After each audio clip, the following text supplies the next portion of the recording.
Little tata নিবেদিত DBC নিউজের নিয়মিত আয়োজন সংবাদ সম্প্রসারণে সবাইকে স্বাগত জানাচ্ছি। আমি শাহনাজ রুমা।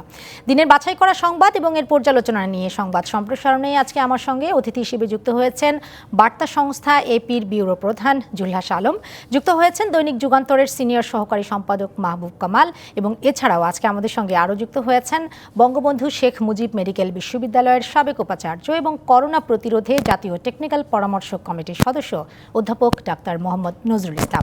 স্বাগত জানাচ্ছি তিনজনকে আমাদের আজকে সংবাদ সম্প্রসারণে। শুরু করতে চাই ডাক্তার নজরুল ইসলাম আপনাকে দিয়ে, এবং শুরুতেই করোনা প্রসঙ্গ। আজকে প্রধানমন্ত্রী যে কথাটি বলেছেন যে যুক্তরাজ্য ফেরত, যেহেতু সেই দেশে করোনার একটি নতুন ধরন সংক্রমণের আভাস পাওয়া গেছে, শনাক্ত হয়েছে, এবং সেটির যাতে সংক্রমণ বাংলাদেশে না হয় সেটি রোধ করার জন্য আজকে প্রধানমন্ত্রী বলেছেন যে যুক্তরাজ্য ফেরত যারা আসবেন তাদের যদি করোনার নেগেটিভ সার্টিফিকেট থাকে তারপরও 14 দিন প্রাতিষ্ঠানিক কোয়ারেন্টিনে তাদের থাকতে হবে। ডাক্তার নজরুল ইসলাম, আপনি যদি আমাদেরকে বলতেন যে প্রথম আমরা যখন এই রকম ব্যবস্থা নিলাম, সরকারের পক্ষ থেকে বলা হলো যে যারা বিদেশ ফেরত তাদেরকে অবশ্যই প্রাতিষ্ঠানিক কোয়ারেন্টিনে রাখতে হবে 14 দিনের। আমরা কিন্তু সেই ধাক্কাটা মানিনি বলেই ইতালি ফেরতদের মাঝখানে আমরা দেখেছি যে 3 জনের মাঝে বা 3 জনের মধ্য থেকে বাংলাদেশে করোনার সংক্রমণটা শুরু হয়েছে।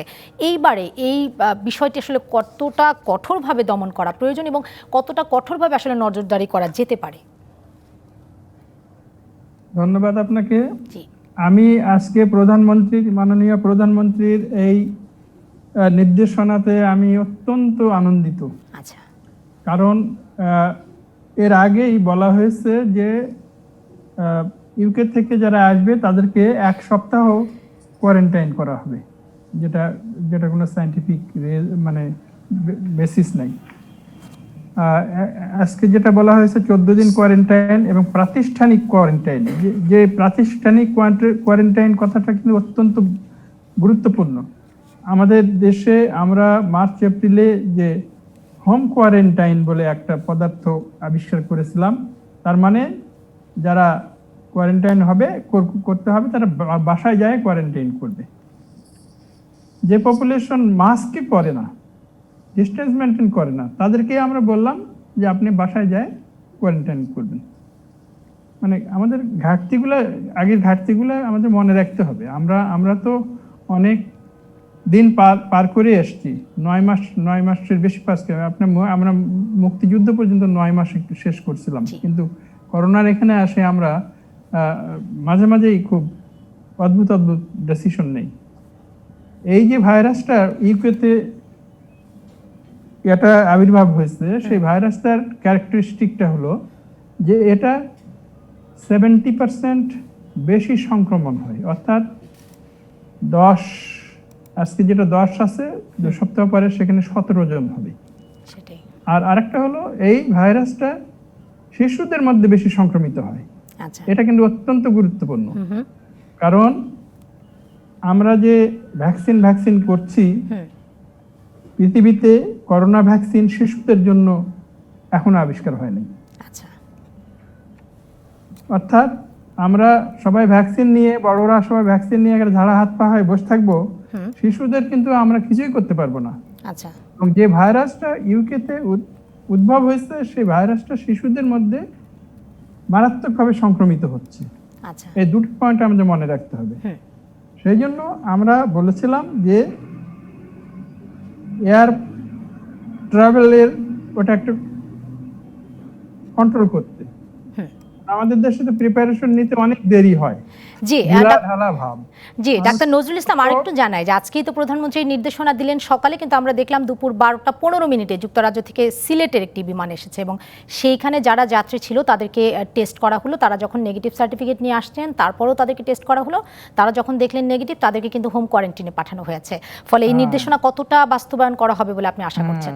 এই আপনি একটা খুব গুরুত্বপূর্ণ কথা বলেছেন। আপনাকে আমি আরেকটা কথা স্মরণ করাই দিই। প্রায় 1 মাস 10 দিন আগে মাননীয় প্রধানমন্ত্রী নির্দেশনা দিয়েছিলেন, ওটা নির্দেশনা যে জেলা পর্যায়ে আইসিইউ এর ব্যবস্থা করতে হবে। 1 মাস 10 দিন আগে, আপনার মনে আছে হয়তো। এই জেলা পর্যায়ে আইসিইউ এর ব্যবস্থা কিছুই করা হয়নি বলতে গেলে। অর্থাৎ এতদিন ধরে আমরা একটা কথা চালু আছে আমাদের দেশে যে অন্যরা যাই বলুক, মাননীয় প্রধানমন্ত্রীর কথা সবাই মানে। আমি এখন দেখছি যে মাননীয় প্রধানমন্ত্রীর কথাও কিন্তু গ্রাহ্য করছে না। আমরা এখন কি করব? তবে আমি আজকে খুশি যে উনি নিজে এই জিনিসটা বলেছেন। আমরা 2 দিন আগে শুনেছি যারা ইগো থেকে আসবে তাদের 7 দিনের কোয়ারেন্টাইন করা হবে। 7 দিনের কোনো কোয়ারেন্টাইন আছে করোনা? যার ইনকিউবেশন পিরিয়ড হলো 14 দিন। মানে এইসব অদ্ভুত অদ্ভুত জিনিস হচ্ছে আর কি। সেটাই। এখন আমাদের এখন বিশেষ করে সতর্ক থাকতে হবে যে আমাদের দেশের শিশুরা যাদেরকে আমরা ভ্যাকসিন দিতে পারবো না, পৃথিবীর কোনো শিশুকে ভ্যাকসিন দেওয়া যাবে না, কেন সে ভ্যাকসিন অ্যাভেলেবেল না, এবং শিশুদের মধ্যে এটা সংক্রমণ বেশি হয়।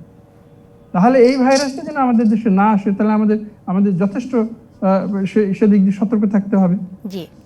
তাহলে আমরা বলেছিলাম যে আপনারা 2 সপ্তাহ প্লেনটা বন্ধ করে রাখেন, এই 2 সপ্তাহের মধ্যে আমরা কোয়ারেন্টাইন আইসোলেশনের ব্যবস্থা করে তারপরে প্লেন ছাড়েন, তারপরে স্ক্রিনিং করে কোয়ারেন্টাইন করে আইসোলেশন করে আমরা এটাকে ম্যানেজ করতে পারি, কারণ আমাদের এখানে সপ্তাহ 2 সময় আমাদের দরকার। জি, ডাক্তার নজরুল, আপনার কাছে এই বিষয়টিও জানতে চাইবো যে প্রাতিষ্ঠানিক কোয়ারেন্টাইনের কথা আমরা বলছি, আমরা যে সিলেটের ঘটনাটি টানলাম যে সেখানে আজকে আমরা দেখলাম যে প্রাতিষ্ঠানিক কোয়ারেন্টাইন মেনটেন না করে তাদেরকে হোম কোয়ারেন্টাইনে পাঠানো হয়েছে, এবং হোম কোয়ারেন্টাইনের যে অতীত অভিজ্ঞতা সেটি আমাদের জন্য মোটেই সুখকর নয়।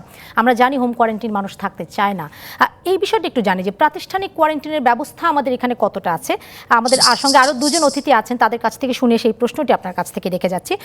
তার আগে মাহবুব কামাল, আপনি যদি বলতেন যে প্রধানমন্ত্রীর নির্দেশনা প্রাতিষ্ঠানিক কোয়ারেন্টাইনে থাকার কথা তিনি বলেছেন, এবং তারপরে আমরা দেখলাম যে তার বক্তব্যের কিছুক্ষণ পরই সিলেটে যখন এই বিমানটি নামলো এবং সেই বিমানে আমরা দেখলাম যে 144 জন যাত্রী সহ সেই বিমানটি নেমেছে, 144 জন যাত্রী নিয়ে সেই বিমানটি নেমেছে, এবং সেখানে তাদেরকে টেস্ট করার পরে হোম কোয়ারেন্টাইনে পাঠিয়ে দেওয়া হলো। আমরা কি আসলে নতুন করে করোনার যে নতুন সংক্রমণ বা যে নতুন ধরনটি শনাক্ত হলো সেটিকে আসলে বয়ে আনার কোনো সুযোগ তৈরি হলো কিনা? কারণ ইতিমধ্যে কিন্তু ইতালি ফেরত একজন যাত্রী সেটি নিয়ে এসে এখন কুর্মিটোলা হাসপাতালে তিনি কোয়ারেন্টাইনে আছেন বা চিকিৎসাধীন আছেন। না, এটা তো মানে বলার অপেক্ষা রাখে না। আপনি যখন প্রধানমন্ত্রীর নির্দেশনা উপেক্ষা করে যখন হোম কোয়ারেন্টাইনের ব্যবস্থা করলেন, তখন এটা ধরেই নেওয়া যায় যে এটা দিয়ে কোনো লাভ হবে না। কারণ নজরুল সাহেব বললেন যে যারা মাস্ক পর্যন্ত পরে না, যারা সোশ্যাল ডিস্টেন্সিং মানে না, যারা ঘরে হাত ধুয়ে না, যারা বিশ্ব স্বাস্থ্য সংস্থা কর্তৃক নির্দেশিত বেসিক যে স্বাস্থ্যবিধি সেগুলি যারা মানে না, তারা হোম কোয়ারেন্টাইনে মানে থেকে এই কি বলে যে পুরো বিষয়টাকে নিয়মতান্ত্রিক করে মেনটেন করবে, এটা অসম্ভব ব্যাপার। আসলে হোম কোয়ারেন্টাইন কিংবা প্রাতিষ্ঠানিক কোয়ারেন্টাইন এই দুটার কোনোটাই না। ফ্লাইটগুলো বন্ধ করে দেওয়া উচিত। পাকিস্তান ইন্ডিয়া তো বন্ধ করে দিয়েছে, বন্ধ করে দিয়েছে, তা আমরা বন্ধ করছি না কেন? কিছুদিন আন্তর্জাতিক ফ্লাইটগুলো যদি, বিশেষ করে যুক্তরাজ্য থেকে যদি ফ্লাইট বন্ধ থাকে, তাহলে অসুবিধাটা কোথায়? আমি তো এটা কোনো অসুবিধা দেখি না। এখন নজরুল সাহেব যেটা বলছেন যে নতুন স্ট্রেইনের যে সংক্রমণ ক্ষমতা সেটা তো অনেক বেশি, এবং প্লাস হচ্ছে যে এটা শিশুদের মধ্যে বেশি করে সংক্রমিত হচ্ছে। এখন যেহেতু শিশুদের জন্য কোনো ভ্যাকসিনের ব্যবস্থা নেই, সুতরাং আমাদের শিশুরা একটা মারাত্মক ঝুঁকির মধ্যে পড়বে যদি আমরা মানে ফ্লাইট বন্ধ করে না দেই। নিজের পক্ষে যদি আমরা তাদের জন্য যুক্তরাজ্য ফেরত যারা আসছে তাদের জন্য প্রাতিষ্ঠানিক কোয়ারেন্টাইনের ব্যবস্থা না করি। নিশ্চয়ই।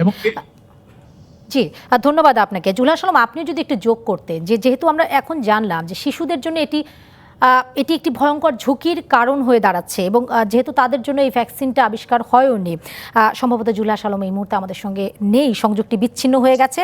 ডাক্তার নজরুল ইসলাম, আপনি যদি এই জিনিসটা আমাদেরকে একটু বলতেন, যে প্রশ্নটি আপনার কাছে রেখেছিলাম যে প্রাতিষ্ঠানিক কোয়ারেন্টাইনের কথা আমরা বলছি, সেই ব্যবস্থা আসলে কতটুকু আমাদের আছে?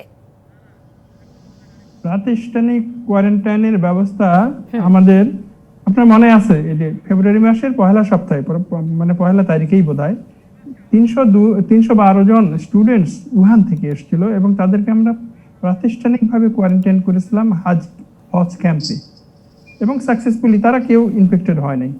তারপরে আমরা অনেক চেষ্টা করি, অনেক ঘাটতি, তারপরে চিকিৎসাতে ঘাটতি, পিপিইতে ঘাটতি, সব কিছু, তারপরে টেস্টের নাম্বার কম ছিল, অনেক কিছু ইমপ্রুভ করেছি আমরা এই যে প্রাতিষ্ঠানিক কোয়ারেন্টাইন না করে হোম কোয়ারেন্টাইন করার ফলে আমাদের দেশের সামাজিক সংক্রমণটা হয়েছে। আমাদের দেশে এখন দেশীয় একটা ভাইরাসের মতন হয়ে গেছে, বিদেশ থেকে আসার দরকার নেই, আমাদের দেশে যথেষ্ট করোনা ভাইরাস আছে। এই অবস্থা, এখন এখন আমার আমার একটু কষ্ট হয় যে আমাদের শিশুরা কি, আমাদের শিশুরা হলো আমাদের পপুলেশনের সবচেয়ে বেশি দামি কম্পোনেন্ট, নিশ্চয়ই আগামী আমাদের, এবং আগামী আমাদের ভবিষ্যৎ। এবং আমাদের শিশুরা কারো সন্তান এবং কারো নাতি নাতনি, সবচেয়ে আদরের। সেটাই। এই শিশুদের কথা আমরা ভাবলাম না, জি। তাদের কোনো ভ্যাকসিন নাই। আমরা তো বড় ডাক্তার নজরুল, তাহলে এখন ডাক্তার নজরুল আপনি যদি বলতেন এখন আমাদের জন্য কি কিছু করণীয় আছে কিনা, যেহেতু শিশুদের ভ্যাকসিনটি হয়নি এবং নতুন যেই ধরনটি পাওয়া গেল করোনা, সেটি আপনারা বলছেন যে শিশুদের জন্য সবচেয়ে বেশি হুমকির, সেক্ষেত্রে আমাদের জন্য আমরা ইমিডিয়েট অবস্থাগুলো আমরা কি করে কাটাতে পারি? কোনো প্রিকশন বা কোনো সতর্কতা কি আমাদের জন্য আছে? ইমিডিয়েটলি বাইরের সমস্ত কিছু এন্ট্রি বন্ধ করতে হবে। আচ্ছা। কারণ আমাদের যে অবস্থা, প্রধানমন্ত্রী স্বয়ং যদি হুকুম দেওয়ার পরে তার হুকুম মানা হচ্ছে না, এটা দেশ, আপনি চিন্তা করেন, এটা একটা দেশ হলো, কারো কথা কেউ শোনে না। এই হলো এখন সে প্রথমের দিকে আমাদের অনেক ঘাটতি ছিল, প্রিপারেশন ছিল না, আমরা ভাইরাসটাকে জানতাম না। এখন কিন্তু আমরা জানি। এখন যদি আমরা এই কথাগুলো না শুনি, প্লেন বন্ধ না করে, কোয়ারেন্টাইন না করে আমরা যদি এইভাবেই কাজ চালাই, তাহলে এখন আমাদের এটাকে আমি ভুল বলবো না, এটাকে আমি বলবো ক্রাইম, অপরাধ। এটাকে আর ভুল বলার কোনো স্কোপ নাই, কারণ আমরা এখন জানি সমস্ত কি হয়, কি করতে কি হয়। সুতরাং আমাদের এখন একটু আমি একটু কড়া করে আজকে কথা বলবো, যে যারা এইসবের ব্যবস্থাপনার মধ্যে আছেন তাদের কানে একটু ঢুকাতে হবে যে আমাদের দেশে যেন এই ভাইরাসটা না আসে। সেটাই, মানে সেই ব্যবস্থাটা আসলে ঢুকতে না দেওয়ার ব্যবস্থাটা আগে করতে হবে, যেটি আমরা প্রথম ধাপে যেটি করতে আমরা ব্যর্থ হয়েছি। জুলহাস আলম সম্ভবত এই মুহূর্তে আমাদের সঙ্গে যুক্ত আছেন, আমরা দেখতে পাচ্ছি। জুলহাস আলম, আপনি যদি এই বিষয়টা একটু বলতেন। আমরা বেশ কয়েকটি বিষয় রেজ করলাম, যেটির মধ্যে হচ্ছে যে নতুন যে সংক্রমণটি ধরা পড়লো করোনার যে ধরনটি, সেটি শিশুদের জন্য বেশি হুমকির, বেশি আশঙ্কার, কিন্তু শিশুদের জন্য করোনার ভ্যাকসিন নেই। এবং সেই সঙ্গে প্রধানমন্ত্রীর কথা আমরা বললাম যে তিনি আজকে বললেন যে 14 দিনের কোয়ারেন্টাইন সকলকে মানতে হবে, বিশেষ করে যুক্তরাজ্য ফেরত যারা আসবেন তাদেরকে, এবং সেটি অবশ্যই প্রাতিষ্ঠানিক কোয়ারেন্টাইন। যদিও তারপরে আমরা আজকে দেখলাম যে সিলেটে একটি বিমান এসে নামলো, যেটিতে আমরা দেখলাম যে তাদের হোম কোয়ারেন্টাইনে দেওয়া হয়েছে। দুজনের আলোচনা আমি শুনেছি, পুরোটাই শুনেছি, কোনো কারণে আমাকে দেখা যায়নি। বেসিক্যালি যেটা হচ্ছে আসলে রোমা, দুজন অভিজ্ঞ মানুষ তারা কিন্তু এক ধরনের হতাশা প্রকাশ করেছেন, আমারও তাই। কারণ নতুন করে কিছু বলার নেই এটা নিয়ে, আমরা শুরু থেকে এত কথা বলছি, আমরা আমাদের মতো কথা বলছি আর সবকিছু চলছে তাদের মতো। মাননীয় প্রধানমন্ত্রী যে আজকে এই কথাটি বললেন, আমি জানি না কেন উনি এই কথাটি আবার বললেন। উনি কি খবর রাখেন না মাঠের? ওনার কাছে যারা খবর পৌঁছান তারা কি জানান না থাকে যে আসলে কি হচ্ছে চারদিকে? নাকি ওনাকে একটা গ্লাস সিলিং এর বা গ্লাস বক্সের মধ্যে রেখে দেওয়া হয়েছে, যে উনি সবকিছু শুনতে পান না বা দেখতে পান না, বা তাকে দেখতে দেওয়া হয় না? কারণ সবকিছু চারদিকে তো আমরা জানি যে কি হচ্ছে, তিনিও জানেন, আমি বিশ্বাস করি। তাহলে এই কথাটির কোনো প্রয়োজন ছিল কিনা আমি জানি না। কারণ চারদিকে একটি অবস্থা, অন্যান্য দেশ, আমাদের প্রতিবেশী দেশ, তারা বন্ধ করে দিচ্ছে, এবং নানা রকম ইস্যুজ আছে। ইউরোপিয়ান ইউনিয়নের যেসব দেশ আছে, ইউরোপের যেসব দেশে, তারাও কিন্তু ফ্লাইট বন্ধ করে দিয়েছে। সেইখানে আমাদের এই ইউকের সাথে আমাদের ফ্লাইট চালু রাখতে হবে, আর প্রাতিষ্ঠানিক কোয়ারেন্টাইন সেই ব্যবস্থা কি আমরা করেছি আসলে? স্বাস্থ্য মন্ত্রণালয় তো শুরু থেকে নানা রকম ঘটনা ঘটছে, শুধুমাত্র স্বাস্থ্য মন্ত্রণালয়, এটা সমন্বিত একটা পদক্ষেপের দরকার ছিল, সেটা তো আমরা পারিনি আসলে। এবং বাংলাদেশে করোনা আছে বলে আমরাও যখন কি হচ্ছে, যখন আমাদের কাজের প্রয়োজন বেরোতে হচ্ছে, চারদিকের পরিবেশটা এমনই হয়ে গেছে যে আমরাও একজন সচেতন মানুষ হিসেবে আমরাও সেটা মেনটেন করতে পারছি না, নানা কারণে। সামাজিক চাপ, একটা জায়গায় আপনি মাস্ক পরে থাকলে সবাই তাকে লজ্জা দেয়, যে আপনি ভয় পান, আপনি মানে সামাজিক অবস্থানটা আসলে সেই রকম ভাবে তৈরি হয়ে গেছে অ্যাজ ইফ করোনা নেই।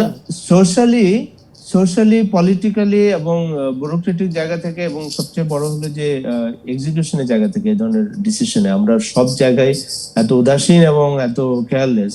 এখন ধরেন যে একটা ধরে নেওয়া হয়েছে শীতের সময় কিছু বেশি মারা যাবে, বেশি সংক্রমিত হবে, ওই কাছাকাছি কিন্তু আমরা একটা পরিসংখ্যান পাচ্ছি। তো সেই জায়গা থেকে আমি বলবো যে আসলে প্র্যাকটিক্যাল যেগুলো আসলে আমাদের বাংলাদেশের কনটেক্সটে না, সেগুলো নিয়ে উচ্চ পর্যায়ে থেকে, বিশেষ করে মাননীয় প্রধানমন্ত্রীর মুখ থেকে যখন বের হয়, তখন যখন সেটি আর মানা হয় না বা এক্সিকিউট করা হয় না, তখন কিন্তু আর আসলে তারপরে আর নিশ্চয়ই। কোনো শেষ নাই, ওটাই শেষ হয়। তো তাতে কি হয়, আমাদের যে গভর্নেন্স সিস্টেম সেটার উপর কিন্তু এক ধরনের যে চাপ আমাদের পড়ে। যে হতাশা আছে, সেই হতাশাটা আরো বেড়ে যায় এবং সেটা এক্সাম্পল হিসেবে থেকে যায় যে মাননীয় প্রধানমন্ত্রী বলার পরেও না হলেও কিছু হয় না এই দেশে। এবং এমন এরকম একটি বিষয় ঘটনাগুলো যে কিন্তু বিষয় খুব আসলে আমাদের দুঃখজনক। সবারই এই একটা শঙ্কা রয়ে গেছে, নিশ্চয়ই আমাদের মধ্যে শঙ্কাটাও আরো বেশি বাড়ে যে তাহলে কি নতুন ধরন আবার আসলো কিনা বা আসতে পারে কিনা। একটা বিরতির সময় কোনো হয়ে গেছে, সন্দেহ বিরতি নাই। থেকে ফিরে আপনাদের তিনজনের কাছে আরো কয়েকটি বিষয় আছে। আজকে ইউভুক্ত দেশগুলোতে বয়স্কদের মধ্যে এবং রাষ্ট্রীয় প্রধান যারা আছে তাদের মধ্যে টিকাদান কর্মসূচি শুরু হয়েছে, ভ্যাকসিন দেওয়া, সেই বিষয়টা একটু জানবো যে বাংলাদেশে যখন শুরু হবে, ডাক্তার নজরুল আমাদের সঙ্গে আছেন, নিশ্চয়ই এই বিষয়টা একটু পরিষ্কার করবেন, কোনো প্ল্যান আপনারা এখন পর্যন্ত দিয়েছেন কিনা, কারা আগে ভ্যাকসিন পাবে? যদি আমরা ইতিমধ্যে শুনেছি যে ফ্রন্ট লাইনে যারা কাজ করছেন তারা পাবেন, সেই বিষয়টা একটু পরিষ্কার ধারণা দেবেন নিশ্চয়ই। দর্শক, একটা বিরতি নিচ্ছি, সঙ্গেই থাকুন। বিরতির পরে আবারও স্বাগত নিটোল টাটা গ্রুপ নিবেদিত সংবাদ সম্প্রসারণের সাথে যুক্ত আছেন জুলহাস আলম, আছেন মাহবুব কামাল এবং আরও আছেন অধ্যাপক ডাক্তার মোহাম্মদ নজরুল ইসলাম। স্বাগত তিনজনকে। এ পর্যায়ে শুরু করতে চাই অধ্যাপক ডাক্তার মোহাম্মদ নজরুল ইসলাম, আপনি যদি আমাদেরকে বলতেন, আমরা যেই খবরটি এর আগে বলছিলাম, জানাচ্ছিলাম যে ইউভুক্ত যেসব দেশগুলো আছে সেই সব দেশগুলোতে বয়স্ক যারা আছে তাদেরকে ভ্যাকসিনের প্রথম ডোজগুলো দেওয়া শুরু হয়েছে এবং রাষ্ট্রীয় প্রধান যারা আছেন, রাষ্ট্রীয় গুরুত্বপূর্ণ ব্যক্তিরা, তাদেরকেও দেওয়া শুরু হয়ে গেছে। আপনারা যেহেতু এই জাতীয় পরামর্শ কমিটিতে আছেন, কোনো পরামর্শ কি আপনারা দিয়েছেন কিংবা আপনারা কি এই ধারণাটুকু দিতে পারেন যে বাংলাদেশে যখন করোনার ভ্যাকসিন আসবে প্রাথমিকভাবে কাদেরকে দেওয়া হবে শুরুতে?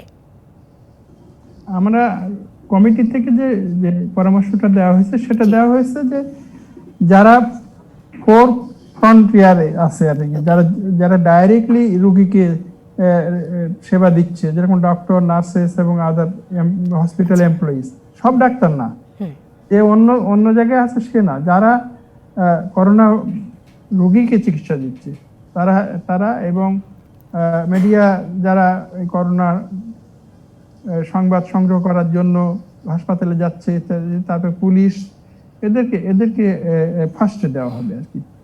আর আরেকটা দেওয়া হবে যারা বয়স বেশি, 60 বছরের বেশি যারা বয়স, তাদেরকে দেওয়া হবে।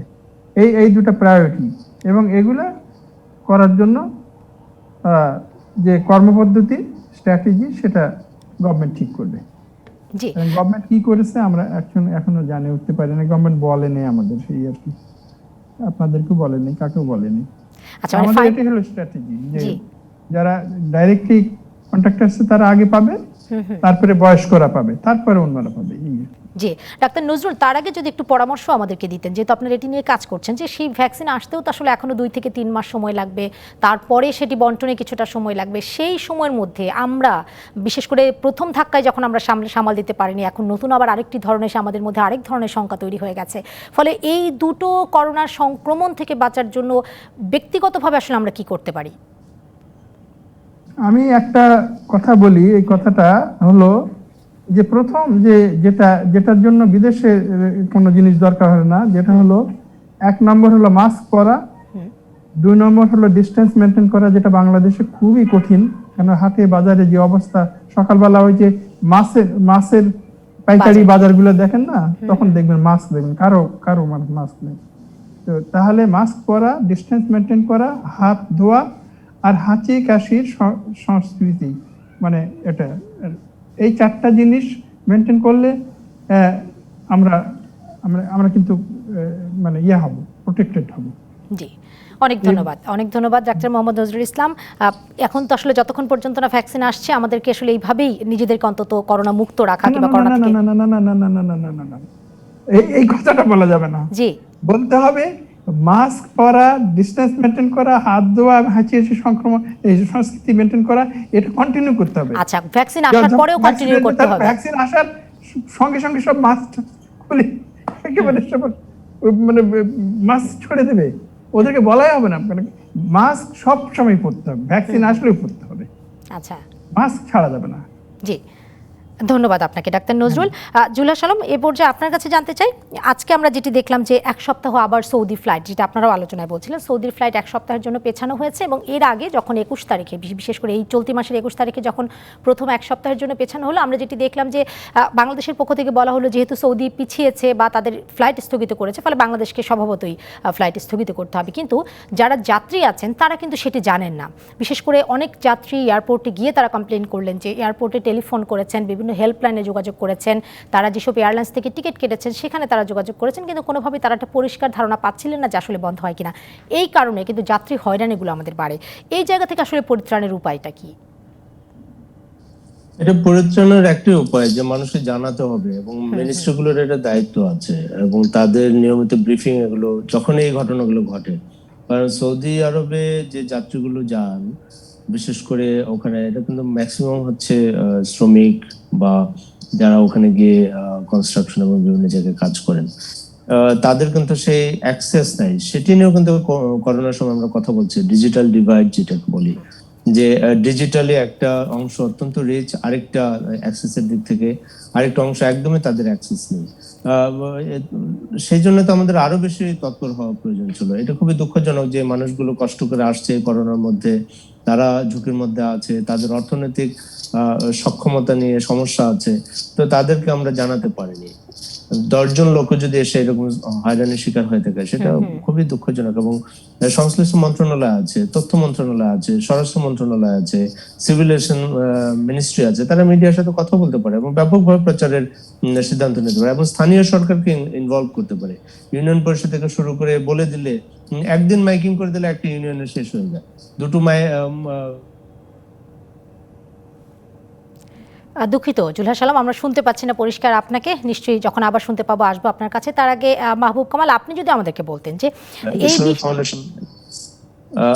ফাউন্ডেশন ব্যবহার করলে সমস্ত মসজিদে বলে দিবে, এটা কোনো বিষয় না। আসলে এটা আসলে আমাদের ইচ্ছার অভাব, আমরা কেয়ার করি না, আমরা নাগরিকদের পাত্তা দিই না। আমরা মনে করি যে এরা মানে আমাদের মানে যারা সরকারে থাকেন, যে কোনো সময়ে আমরা, আমার জীবনের অভিজ্ঞতা যতটুকু আমি দেখেছি বাংলাদেশকে, সরকারি যারা, তারা মনে করি যে এদেশের নাগরিকেরা, বেশিরভাগ মানুষেরা আমাদের দাস, এরা ভৃত্য, এরা এরা এরা এরা আমাদের পায়ের কাছে পড়ে থাকবে, আমাদের সেবা দেওয়ার আমাদের মানসিকতাই নাই। এটা হচ্ছে দুঃখজনক। এটি যুগে যুগে চলে আসছে আমাদের এই জায়গা থেকে। আমরা মনে করি এটা কিন্তু ছোট ঘটনা না, মোটেই ছোট ঘটনা নয়, একেবারে ছোট ঘটনা নয় জুলহাস আলম। কারণ মানুষের প্রতি, নাগরিকদের প্রতি যে আমাদের অ্যাপ্রোচ, তাদের প্রতি যে আমাদের দৃষ্টিভঙ্গি, সেটির একটা খুবই ন্যাক্কারজনক বহিঃপ্রকাশ। একেবারেই ছোট ঘটনা এটি নয়। কারণ যারা এয়ারপোর্টে আসেন, আপনি জানেন যে এখন ডিসেম্বর মাস চলছে, বছরের শেষ, ফলে অনেকেরই কিন্তু ভিসার মেয়াদ শেষ হয়ে গেছে। ফলে এই মানুষগুলো কিন্তু চরম দুশ্চিন্তায় আছেন, কবে তারা যেতে পারবেন, আদৌ তারা যেতে পারবেন কিনা, যেহেতু ভিসার মেয়াদ শেষ হয়ে গেছে। প্রতি মাসে আমরা কত ডলার রিজার্ভ আছে, এই আছে, এগুলো আমরা শুনছিলাম যে তালিকা করে করা হবে, গর্ব করে আমরা ফলো করে প্রচার করি। কিন্তু যে মানুষগুলো খেটে খাওয়া মানুষ, এরা মানে সর্বস্ব নিঃস্ব হয়ে অনেকে চলে যায়, এবং ওখানে গিয়ে কত রকম বিপদ আপদের মধ্যে তারা 2টা পয়সা সেভ করে তারা পাঠিয়ে দেয়, অথচ তাদের প্রতি দেখেন আমাদের অবহেলাটা। এটা আজকের, এটা বছর পর বছর, যুগের পর যুগ চলছে। মাহবুব কামালের কাছ থেকে জুলহাস আলম, ধন্যবাদ আপনাকে। মাহবুব কামাল, আপনি যদি বিষয়টি বলতেন যে আসলে এটা তো আমরাও বলি যে তাদেরকে ব্যবস্থা করতে হবে, বা এই রুলসটি আমরাও জানি যে তাদেরকে আসলে জানাতে হবে, কিংবা যেটি জুলহাস আলম বলছিলেন যেটি খুব কষ্টের কিছু না, কিন্তু এটি করা হয় না। সেক্ষেত্রে এই তাদেরকে করানোর জন্য, মানুষকে জানানোর জন্য, অর্থাৎ যারা দেশে, যারা প্রবাসী আছে, তাদেরকে একটি প্রপার গাইডলাইন দেওয়ার জন্য কঠোর হওয়া কি প্রয়োজন আছে? সেই কঠোরতা কি রকম হতে পারে? না, প্রথম কথা হচ্ছে, দেখেন, মানে আগে বলা হতো যে নলেজ ইজ পাওয়ার, জ্ঞানই শক্তি। ইদানিং কিন্তু কথাটা হচ্ছে ইনফরমেশন ইজ স্ট্রেংথ, তথ্যই হচ্ছে শক্তি। যে যার কাছে যত বেশি তথ্য আছে, সে তত বেশি শক্তিশালী, সে তত বেশি সমৃদ্ধ। সুতরাং এই তথ্যের যে প্রবাহ, এই তথ্যের প্রবাহটা আপনাকে মেনটেন করতে হবে। যে সৌদি আরব ফ্লাইট বন্ধ করে দিয়েছে, এটা একটা ইনফরমেশন। এই ইনফরমেশনটা সমস্ত কনসার্ন ব্যক্তি যারা আছে তাদের কাছে প্রবাহিত করে দিতে হবে। এটি তো মানে করা উচিত। কিন্তু আমাদের এখানে যেটা হয় সেটা হচ্ছে যে নাগরিক সেবা বলতে যা বোঝায়, আমাদের কর্তা ব্যক্তিরা সেটা বোঝেন না। তারা সবসময় নিজেদেরকে নিয়ে ব্যস্ত থাকেন। এখন একজনের প্রতি দায়িত্ব আছে যে এই পার্টিকুলার সেবাটা তাকে দিতে হবে নাগরিকদেরকে। এখন ওই পার্টিকুলার সেবাটা যদি উনি না দেন, তাইলে তো মানে তার ওই চেয়ারে বসার কোনো অধিকার নাই, তাই না? তো ফলে যখন সৌদি আরব ফ্লাইট বন্ধ করে দিয়েছে, এইটার পরিপ্রেক্ষিতে যে পার্টিকুলার দায়িত্ব পড়েছে পার্টিকুলার পার্সনদের কাছে, তাদের উচিত এই তথ্যটাকে সঞ্চারিত করে দেওয়া, এই তথ্যটাকে কনসার্ন ব্যক্তিদের কাছে সঞ্চারিত। এটা কিভাবে করবেন সেটা তারা জানেন। এটা মিডিয়ার মাধ্যমে হতে পারে, এটা জনপ্রতিনিধি আসলে করছেন না, অনেক ক্ষেত্রেই করছেন না, তারা করছেন না। এটা খুবই দুঃখজনক। কারণ আপনি নাগরিকের ভোগান্তি, আমাদের দেশে তো পদে পদে নাগরিক ভোগান্তি, হ্যাঁ, এবং মানে ভোগান্তি ছাড়া আমাদের জীবন চলে না যেন, মানে ভোগান্তি আমাদের নিত্য সঙ্গী। সুতরাং এই ভোগান্তি থেকে কিভাবে মানুষকে রক্ষা করা যায়, কিভাবে মুক্তি দেওয়া যায়, এইটা যার যার দায়িত্ব যেখানে আছে, নাগরিক সেবা দেওয়ার দায়িত্ব যার যার আছে, প্রত্যেকে তার নিজস্ব জায়গা থেকে এই দায়িত্বটা যদি পালন করে তাহলে মানুষের ভোগান্তি কমবে, এছাড়া ভোগান্তি কমার কোনো সুযোগ নেই। নিশ্চয়ই। ধন্যবাদ তিনজনকে। আমাদের আরও একটা বিরতির সময় হয়ে গেছে, তার আগে অধ্যাপক ডাক্তার নজরুল ইসলাম, আপনাকে অনেক ধন্যবাদ জানাচ্ছি আমাদের আয়োজনে আজকে সময় দেওয়ার জন্য। একটা বিরতির সময় হয়ে গেছে দর্শক, বিরতির পরে আমাদের নির্ধারিত দুজন অতিথি আছেন, তাদের নিয়ে ফিরবো বাদবাকি আলোচনায়, সঙ্গেই থাকবেন। বিরতির পরে আবারও স্বাগত জানাচ্ছি আমাদের আজকের আয়োজনে। এই পর্যায়ে আমরা কথা বলতে চাই আরও একটি খবর দর্শকদের জানাচ্ছিলাম যে কালকে দ্বিতীয় দফায় কক্সবাজার থেকে রোহিঙ্গাদের পাঠানো হচ্ছে এবং প্রথম ধাপে আমরা দেখলাম 1642 জনকে পাঠানো হলো, কালকে 1500-র উপরে অর্থাৎ 1500-র বেশি রোহিঙ্গাকে পাঠানো হবে দ্বিতীয় ধাপে। আমরা জানি যে প্রায় 1 লাখ রোহিঙ্গাদের জন্য ভাসানচরে উন্নত জীবনযাপনের ব্যবস্থা করা হয়েছে। মাহবুব কামাল, আপনি যদি এই বিষয়টা একটু বলতেন যে আমরা গতকালকে দেখলাম যে স্থানীয় যারা আছে, রোহিঙ্গার ক্যাম্পের আশপাশে যারা আছে স্থানীয়রা, তারা কিন্তু বলছেন যে রোহিঙ্গার আসার পরে তারা তাদের অধিকার থেকে বঞ্চিত হচ্ছেন। ফলে এই সব কিছু বিবেচনায় রোহিঙ্গাদের কি আরো দ্রুত বা তাদেরকে বুঝিয়ে সুঝিয়ে আরো দ্রুত পাঠানো কি যায় কিনা ভাসানচরে? অবশ্যই এটা উচিত। এখন কক্সবাজার থেকে, বিশেষ করে কুতুপালং ক্যাম্প থেকে এই রোহিঙ্গাদের ডিসেন্ট্রালাইজ প্রক্রিয়াটা ত্বরান্বিত করতে হবে। শুধু ভাসানচরে তো ধরেন যে 1 লাখ লোকের রোহিঙ্গার জন্য ওখানে আবাসস্থল আছে, মোট রোহিঙ্গার সংখ্যা হচ্ছে 10 থেকে 12 লাখ। সুতরাং শুধু ভাসানচর না, বাংলাদেশের আরো জায়গায় তাদেরকে ডিসেন্ট্রালাইজ করা যায় কিনা সেটা নিয়ে চিন্তা করতে হবে। কারণ একসাথে এত লোক থাকলে, আপনার সেখানে এত ক্রাউড থাকলে সেখানে অস্বাভাবিকতা জন্ম নেবেই। এবং আমরা দেখতেছি যে রোহিঙ্গাদের মধ্যে নানা রকম প্রবলেম দেখা দিচ্ছে, দলাদলি হচ্ছে, এমনকি গোলাগুলিও হচ্ছে। এই গাদাগাদি করে থাকার ফলেই কিন্তু এই সমস্যাগুলি তৈরি হচ্ছে। এইটা একটা বড় কারণ ডিসেন্ট্রালাইজেশনের জন্য। আর একটা কারণ হচ্ছে যে যদি তাদেরকে ডিসেন্ট্রালাইজ করা, যেমন ভাসানচরে রোহিঙ্গাদের জীবিকা অর্জনের কোনো প্রক্রিয়া ওখানে শুরু করা যেতে পারে, এই ধরনের ব্যবস্থা কিন্তু আছে, যে চাষাবাদ থেকে শুরু করে হাঁস মুরগি পালন থেকে শুরু করে নানা রকম মানে জীবিকা অর্জনের জন্য। তাইলে হবে কি, মানে গভর্নমেন্টের একটা সাশ্রয় হবে। হ্যাঁ, এখন যেভাবে তাদেরকে সাহায্য করা হচ্ছে, তারা নিজেদের জীবিকা অর্জন করতে পারে, তাইলে তাদের মানে গভর্নমেন্টের জন্য একটা সাশ্রয় হবে। তো কক্সবাজারে ওইভাবে গাদাগাদি করে না রেখে তাদেরকে বিভিন্ন জায়গায় ডিসেন্ট্রালাইজ করবেন। জি, ধন্যবাদ আপনাকে মাহবুব কামাল। জুলহাস আলম, আপনি যদি কিছু যুক্ত করতেন। আমি এটুকু যুক্ত করতে চাই যে 2 ধারা আছে আমাদের দেশে, সেটা একটি হচ্ছে যে এই প্রক্রিয়াকে সমর্থন করেন, আরেকটি ধারা আছে যে তারা মনে করেন যে তাদের জন্য এত কিছু করে আমাদের দেশের মানুষ তো না খেয়ে থাকে, আমাদের মানুষে কষ্টে থাকে, তাদের সে ইনফ্রাস্ট্রাকচার নাই, তাদেরকে বাদ দিয়ে কেন তাদের জন্য করব। আমি মানবিকতার জায়গা থেকে বলবো যে যা করা হয়েছিল তাদের জন্য আমরা বর্ডার খুলে দিয়েছিলাম, সেটা মানবিক জায়গা থেকে সেটা যথার্থ কাজই মাননীয় প্রধানমন্ত্রী করেছিলেন। এখন যেটা হয়েছে, যেটা মাহবুব কামাল ভাই বললেন, যে তাদেরকে ডিসেন্ট্রালাইজ করতে হবে এই কারণে যে রিপাট্রিয়েশন বা তাদেরকে ফেরত পাঠানোর ব্যাপারটি কিন্তু অনিশ্চিত, এবং বিশ্ব নেতৃবৃন্দ বা যেসব শক্তিশালী রাষ্ট্র আছেন তারা তাদের দায়িত্বটুকু শুধুমাত্র দান খয়রাত অনুদান এর মধ্যে রেখেছেন। তাতে কিন্তু তারা উপকৃত হয়েছে, তাদের অনেক লোকজন চাকরি করছে, এক ধরনের ঝিমিয়ে পড়েছিল ইউএন এই অঞ্চলে, তারা আবার নতুন করে চাঙ্গা হয়েছে, এবং গ্লোবাল পলিটিক্সেও এটা একটা পার্ট। তো সেই জায়গা থেকে মনে করি যে কিন্তু আমাদের জন্য যে বিপদটি, 7,40,000-এর মতো রোহিঙ্গা এসছে 17 আগস্টের পর থেকে, 25 আগস্টের পর থেকে, এর মধ্যে প্রায় কিন্তু অর্ধেকের বেশি হচ্ছে শিশু। আমরা যদি এদেরকে একটা সিস্টেমের মধ্যে ফেলতে না পারি, তাহলে এই যে বিরাট লস্ট জেনারেশন বা যারা হারিয়ে যাবে, বা তারা অশিক্ষা কুশিক্ষা অথবা শিক্ষাহীন ভাবে তারা বড় হলে, অথবা নিশ্চয়ই সেটা আমাদের জন্য আরো এক ধরনের নতুন ধরনের একটা হুমকি হবে। অনেক ধন্যবাদ জানাচ্ছি জুলহাস আলম আপনাকে আমাদের আয়োজনে আজকে যুক্ত হওয়ার জন্য, এবং সেই সাথে মাহবুব কামাল আপনাকেও ধন্যবাদ আমাদের সঙ্গে যুক্ত হওয়ার জন্য।